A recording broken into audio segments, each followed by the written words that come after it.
पिछले 2 दिन से मधुबनी आपके ज़िले में हूँ। जैसा कि आपको पता है कि ये पूरा जो अभियान है ये कोई राजनीतिक दल बनाकर चुनाव लड़ने का अभियान नहीं है। ये एक नई राजनीतिक व्यवस्था बनाने को लेकर जो हम लोगों की सोच है उसके तहत की जा रही है। इसमें बेसिक जो 3 बातें बताई गई हैं कि राजनीतिक दल बनाने से बिहार की स्थिति सुधर नहीं सकती है। पिछले 50-60 सालों में हम लोगों ने देखा है करीब 25 से ज़्यादा मुख्यमंत्री बने, आए और गए, अलग अलग दलों को मौका मिला, अलग अलग गठबंधनों ने सरकार चलाई।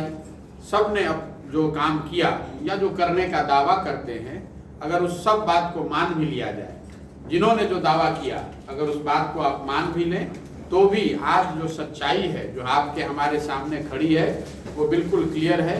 बिहार देश का सबसे गरीब और पिछड़ा राज्य है।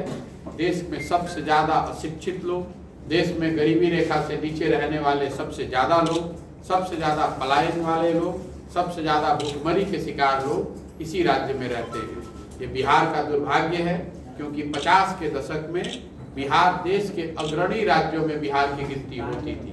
जो देश के पहले 4, 5, 10 राज्य होते थे उसमें बिहार की गणना होती थी। आज वहां से लुढ़कते लुढ़कते हम लोग 28 ज़्यादातर विकास के मानकों पर हमारी जो रैंकिंग है, हमारी जो स्थिति है वो देश में सबसे नीचे 28वें 29वें नंबर पर हम लोग हैं।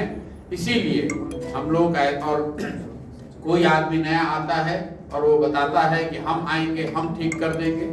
हम लोग का ऐसा मानना है, मेरा ऐसा मानना है कि बिहार की स्थिति को अगर सुधारना है, बिहार को अगर बेहतर बनाना है, अगले 10 साल में बिहार को अगर 10 विकसित राज्यों की श्रेणी में खड़ा होना है, तो ये कोई एक व्यक्ति, एक दल इसको कर नहीं सकता है। कोई अगर ऐसा दावा करता है, कोई व्यक्ति या दल अगर ये दावा करता है कि वो इस बिहार को ठीक कर सकता है, तो मेरी समझ से 2 ही बात हो सकती है। या तो वो आदमी बेवकूफ़ है, उसको समस्या का अंदाजा नहीं है, या फिर सिरे से वो सबको बेवकूफ़ बना रहा है। वो जीतने के बाद या सत्ता में आने के बाद वो भी कुछ करने वाला नहीं है।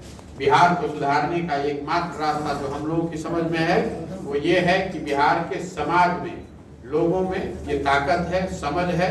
जरूरत इस बात की है कि समाज को इस बात के लिए समझाया जाए, समाज में जन जागृति फैलाई जाए, ताकि समाज से ढूंढकर सही लोगों को ढूंढकर निकाला जाए। वो सारे लोग जो यहाँ धरती से जुड़े हुए हैं, जो यहाँ के मुद्दों के बारे में समझदारी रखते हैं, जिनकी ये क्षमता है, जिनमें ये समझ है कि यहाँ के समस्याओं को कैसे सब सुलझाया जा सकता है, सुलझाया जा सकता है, और सबसे बढ़ के जिनके अंदर ये जज्बा है कि इस बिहार को, इस राज्य को बेहतर बनाया जा सकता है, ऐसे लोगों को समाज से चिन्हित करना, उनको एक साथ एक मंच पर लाने के लिए प्रेरित करना, समझाना, बुझाना, उसके बाद ही आगे की कोई रणनीति बनाना। तो ये जो पूरा प्रयास है उसके तहत मैं पूरे बिहार में घूम रहा हूँ। कुल 75,000 से ज़्यादा ऐसे लोग हैं जिन्होंने अपने घर, अपने पंचायत, अपने ब्लॉक, अपने वार्ड में बुलाया है। उनमें से कुछ लोगों के यहाँ वो अक्रॉस द स्टेट में जाने का प्रयास कर रहा हूँ। मधुबनी में भी आपने देखा होगा 4-5 जगह जाने का अवसर मिला है। सुबह से शाम तक यही काम करते हैं। 8 से 10 ऐसी बैठकों में जाते हैं, लोगों से मिलते हैं, परिचय करते हैं, संवाद करते हैं, कुछ सुनने और सीखने का प्रयास करते हैं। इसी अभियान के तहत 2 अक्टूबर से पश्चिम चंपारण गांधी आश्रम से हम लोग एक पदयात्रा शुरू कर रहे हैं। पदयात्रा इसलिए नहीं कि हमको बिहार का रोड नापना है, पदयात्रा इसलिए नहीं कि हमें अब ये दिखाना है कि हम कितना पैदल चल सकते हैं।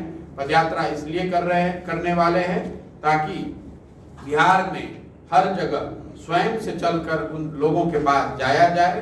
बिहार के गांवों में, पंचायतों में, ब्लॉक में, शहर में, कस्बों में जाया जाए, लोगों से सीधा संवाद स्थापित किया जाए। और पदयात्रा के दौरान 3 उद्देश्य हैं।